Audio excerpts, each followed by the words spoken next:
And actually, you touched upon a very important issue. So the African resources are rather increasing the appetite of the Western world. There needs to be a commonality so that the African people and nations would rise again and stand together. And for that, particularly in the military, financial training, media, and social fields, there definitely needs to be a union and a solidarity. And I wholeheartedly believe with everything you have said in your short summary. And hopefully, such events, such symposia, such conferences are going to be positively contributing to all these objectives which we wish to pursue in the Muslim world. That brings us to the end of our second session. I would like to take this opportunity to thank my panelists. So we don't have any break, and let's continue with the third session. By the way, for the third session, our moderator is from Tekirdağ Namık Kemal University, ASSAM Strategic Council President, ASSAM Nishar, is going to be the moderator. Ensar Bey, the floor is yours. Thank you very much. Professor Ensar, you're muted. Could you please unmute yourself? Thank you. Ensar Bey, we can't hear you. You're muted. Sesim geliyor mu efendim? Can you hear me now? Yes, we can hear you now. Atilla hocamıza çok teşekkür ediyorum. Well, Professor Attila, thank you so much. It was indeed a very well managed, very well moderated session. And I would like to thank the panelists. They were very informative in this respect. And now, without further ado, because we are beyond our time, distinguished attendees, primarily the retired General Adnan Tanrıverdi and all of my panelists. Before I start our session, I would like to simply greet you with the most sincere feelings, and I do hope it's going to be a very productive and efficient session, just like the previous ones. Now, ladies and gentlemen, distinguished attendees, we're completely lost in time, so I would like to get started very fast. We have 5 presentations in this session, and in this session, the first speaker will be Dr. Ibrahim KARATAS from Turkish.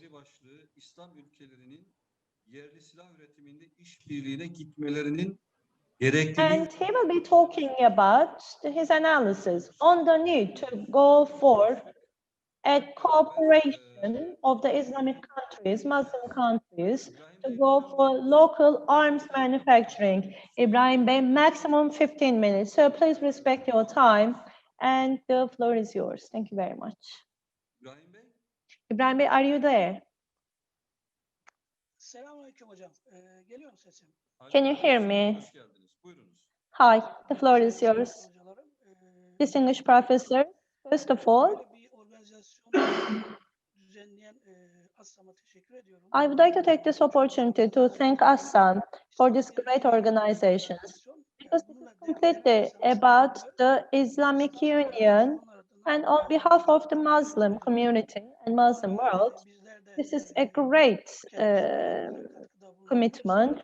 And if we can make a contribution with our own presentations, that would be perfect. Well, actually, I wrote my speech in English. It's okay. I could continue in Turkish as well. Well, as you know, if we conduct a survey and ask people, is there any possibility for the Muslim countries to join one another? And people would say that, it is a very low probability, because there are countries at war with one another, or which are hardly friends with one another. So people would believe that is a very, very low odds. The odds are rather low. Oh, this is not my personal claim, but other friends also claim that. If there is a methodology to that, this could be viable. And from ASSAM, we have Mr. Kazım, and he had a great idea. And he says that all of the Muslim countries, they don't necessarily have to be aligned with one another. There should be, must be differences. But if a number of countries constitute a core structure, definitely in time, it's going to have a snowball effect. My proposition in this respect is this growth should be at least prioritized and kicked off in the military production and then disseminated to the other industries. Is that possible? Yes. Why? Because in 1952, European Union was founded by a number of core countries, and they reached 30. It is 29, but with the addition of the Western Balkan countries, it's going to be more than 30. There used to be some alternative unions like Scandinavian countries plus UK. And then they saw that Union was doing very well. And then they switched to that union. This is the reality. And this is the model which we have in front of us. So we, at least in the military cooperation, or to put it better, if we could collaborate and partner in the field of arms manufacturing, I believe this would be disseminated and simulated to the other industries. Turkey, Pakistan, Malaysia, Azerbaijan, Qatar, and Kuwait. The 6 countries are happy, but it's not necessarily related, only limited to this. If Saudi Arabia would like to join, we won't say no to them. Of course, they are free to join. Why 6 countries, or why a core structure as such? Because, as I told you before, there are different existing models. And the most important factor in these models is like-mindedness or commonalities. So the better, the more, the better. If you have more common values, that means that the odds of you being in harmony with one another are higher. Scandinavian countries achieve that. European countries achieve that. And of course, the Muslim countries could do that. What is the suggestion? There are some ongoing military joint projects. The other countries might want to contribute to those, particularly these 6 countries, which I have just listed, and some other probable additional countries might want to chime in, and they could start joint arms production. What would be the benefit of that? So first of all, from a cost perspective, that would come in very handy, because except for a few countries, no one single country can produce a major arm on their own. They don't have the capacity.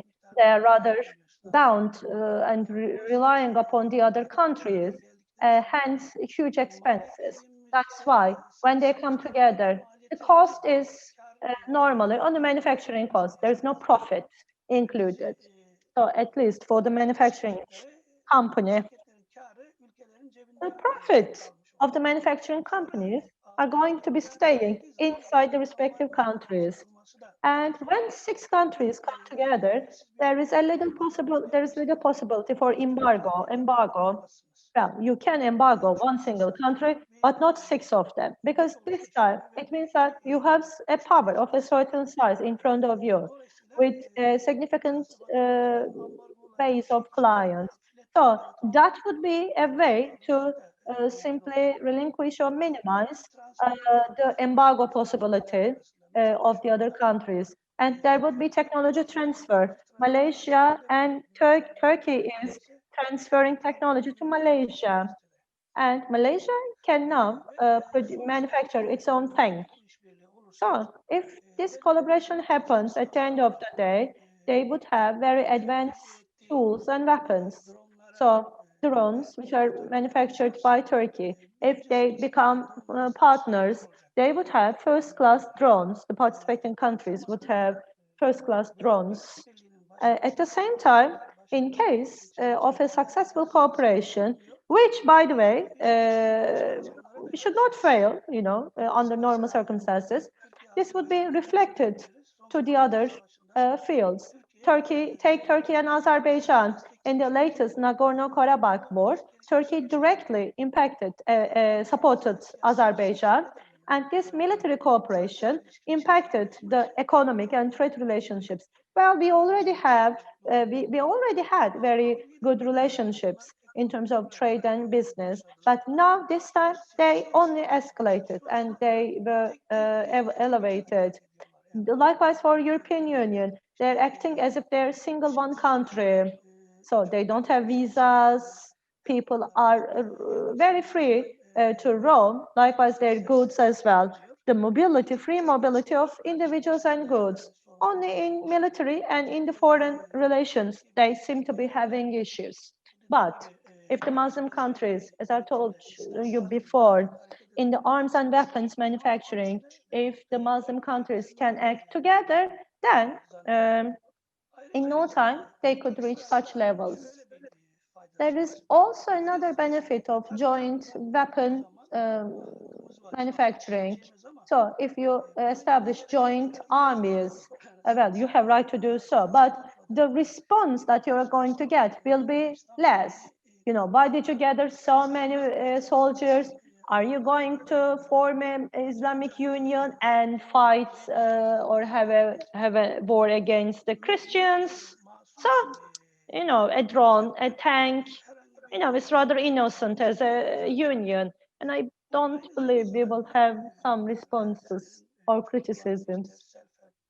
And self-sufficiency, self-sustenance terms are the terms that I would like to quote here.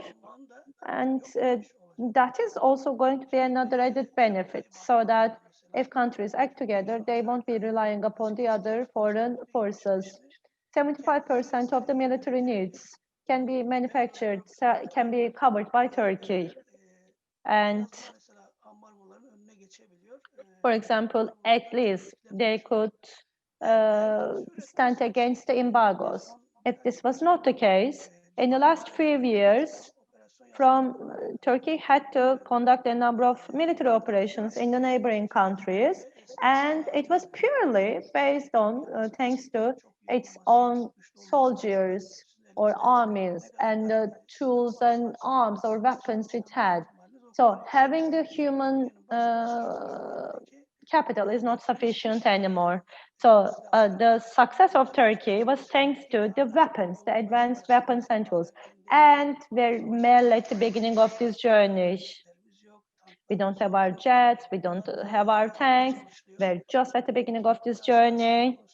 And particularly in the engine, we have difficult challenges, huge challenges. If Qatar and some other countries could contribute to these joint projects, that means, for example, we can make a contribution, and tanks would be procured rather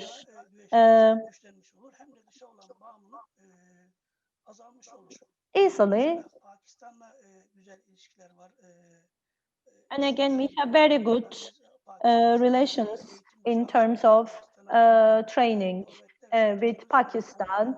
We are selling them corvettes, and their submarines are modernized. Bildiğim kadarıyla yine Pakistan'dan parça alıyoruz, satın alıyoruz. Yani zaten devam As far as I know, we purchase parts from Pakistan, and so there is a small scale togetherness. If they grow, we're going to have a lot better results. You know, at the utmost level, we observe this in Azerbaijan, the relationship between Turkey and Azerbaijan. You know, it creates a model of a relationship. You know, in the future, they may be partners to our projects, and Turkish companies would partner their projects, and they would basically reach their targets better. In terms of security, Malaysia has a relatively better situation. It doesn't have serious problems. It is just in very large countries, and it is anxious about the rise of terrorism, but still there is not serious problems compared to Turkey, Pakistan, Azerbaijan, Qatar, and Kuwait. So in Turkey, we have been in a low intensity war for a long time, and we have overcome this with our own means, with our own weapons. We held Qatar, which was about to be invaded in 2017, and with this togetherness, with this solidarity, it basically saved itself. And we know that Qatar is partnering projects in Turkey, which could be furthered. You know, the situation of Azerbaijan is obvious. Recently, they had the war in Karabakh, and with the advanced weapons, they were able to retake their land in 44 days. So if we have this kernel-like cooperation, if we sow the seeds right, we will have successful results, and the other countries are going to want to join. And there's a saying in Gaziantep here, you know, like the bird would not just run away from the grain.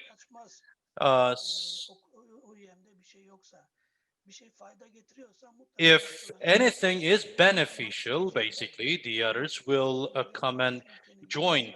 So alongside the 6 countries that I mentioned, other countries are going to want to join this cooperation. For example, maybe Saudi Arabia is going to want to join, maybe Tunis. And you will see 15, 20 countries already on board. Once you establish a military cooperation, you can have a free trade agreement, you can have customs union. So the economic field could reflect in finance. One of the previous speakers mentioned about common currency. That could be an option as well. So it's going to have to start somewhere at some point, and the divisions within the Islamic countries is preventing the togetherness. And you know, all the time there is a fluctuation in the relations and alliances between the Islamic countries. So a togetherness, that a union that starts with more stable countries would extend further, and like after 10 years we will have very different things to say. This is all I have to say, and thank you very much.